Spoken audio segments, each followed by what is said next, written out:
The other day, my friend and I were at happy hour, and this man sat down next to us and just started venting. He starts telling me that his wife passed away not too long ago, and dating has been really hard for him ever since. And he said something that honestly didn't surprise me. He said that every woman that I meet wants money. Now, here's the interesting part. He wasn't upset that women wanted money. He was literally frustrated that they were asking for such small things. Small things like their hair, their nails, a purse, little stuff, right? And he looked at me and he said, these girls have no idea that I will buy their dream car. I'll buy them their dream house. I'll invest in their businesses, but they lose me before I ever get there because they just end up being like everybody else. And I immediately thought about all of the DMs and the comments that I get every single day. And you know what? That is so true. That is so true. One thing I always say is before you ask someone of anything, what value have you actually brought into their life? As a woman, if you want to ask a man for something, I think that's pretty natural. I think it's not a bad thing as a woman to make a man feel needed in a certain type of way. But you have to get yourself to that level. You can't just come straight off the bat and the first thing is have your hand out, do something for me. I was always taught before you can ask someone to do something for you, make sure that you've done a multitude of things for them first, because that's the best way for reciprocation. Give first, receive afterwards. And if that is your mindset, you're going to be filled with people that would abundantly just do things for you because they just see you as a person that's always willing to give.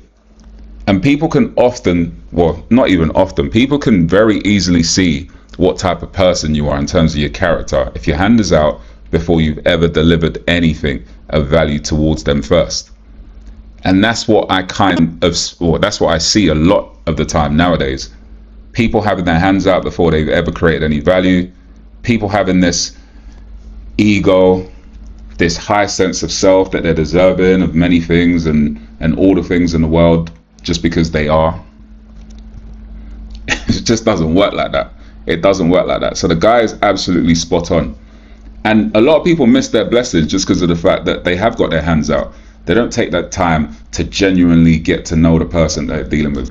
Most women wouldn't even know who they're dealing with and how much money they have or how generous they're willing to be, just because of the fact that they skip past the whole getting to know you. They skip past the whole, let me put my best foot forward. Let me actually offer something to someone before I ask for anything. A lot of you are missing your blessings because there's a lot of successful guys out there that won't tell you a thing, and you will not know how successful someone is. And then all of a sudden you got your hand out and all of a sudden they're put off and they're like, nah, I don't even want to deal with this person anymore. Maya, how do I ask him for money? Maya, how do I get him to buy me a bag? Maya, how do I know if he's generous? Maya, how do I get a 10K, 20K allowance like you and the girls in your community? And the truth is, those are really the wrong questions to be asking, because the women in my community who are receiving the cars, who are getting the business investments, the 5-figure monthly allowances, they don't get there because they mastered the art of asking. They got there because they understand positioning, okay? They understood that before someone invest heavily in them, they need to feel like they're investing in someone who's meeting their needs, someone who's different, someone. Bingo. Meeting their needs. That is the most important thing of what she said. If you can meet a man's needs, more often than not, that man is going to feel indebted to you. And it doesn't take grand things, it takes small things. Noticing things. How can I help you with this? I noticed that you said you had a business meeting. How did it go? Are you hungry? Can I make you something? Oh, I made this. Can I give it to you? Oh, you're tired. Okay, cool. Make sure you get some rest. Is there anything you need me to remind you of? Just little things make the biggest difference. And then that positions you head and shoulders above the rest, because for the most part, people just aren't doing that these days. Women specifically are not doing those little things anymore. Most of them just got their hands out and they just want. And they're behaving like children to the sense that they just believe that everything should be essentially just gifted to them and they don't have to work a penny for anything that they're getting. Also being enabled by a lot of the men out there that make fast money, that are willing to spend it very, very easily without getting too much back. But ultimately, it's hurting the genuine women that really don't understand they're acting like the ones that are not genuine. So you have to set yourself apart from the rest by actually taking your time to get to know the person that you're dealing with and making sure you're not coming across like literally a beggar, because that's what we see a lot of the time.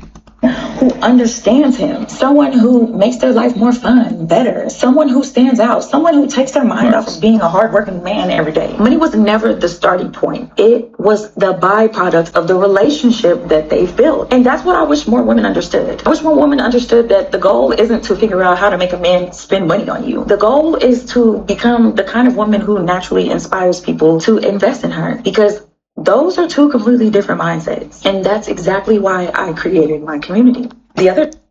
I completely agree. I don't know what a community is teaching. Good luck to her. But the fundamentals that she's mentioned within what she's just said are completely true.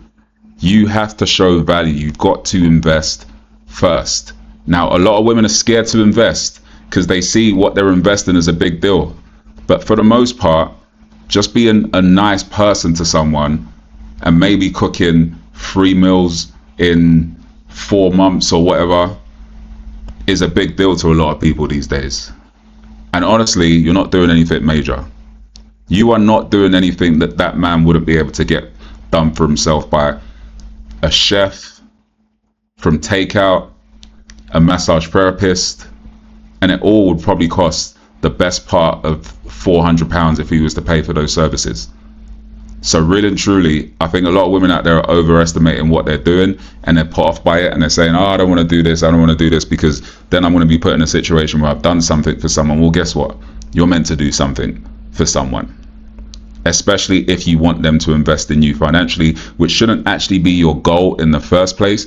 Like she said, it should be a byproduct of you getting to know that person and them actually seeing the value in you, but you're not creating any value. That's why men are not consistently investing in you. And if they do invest, they invest for a short time, and then once they're done with you, they're on to the next one. So a lot of food for thought there. Let me know your thoughts on this, guys. If you're a man, would you be willing to invest in a woman that's invested in you? Are women showing up with their hands out quite a lot? And what do you think the fix is for this? I'd love to hear your thoughts. As always, if you haven't subscribed, make sure you hit that subscribe button now. And I'll catch you in the next one.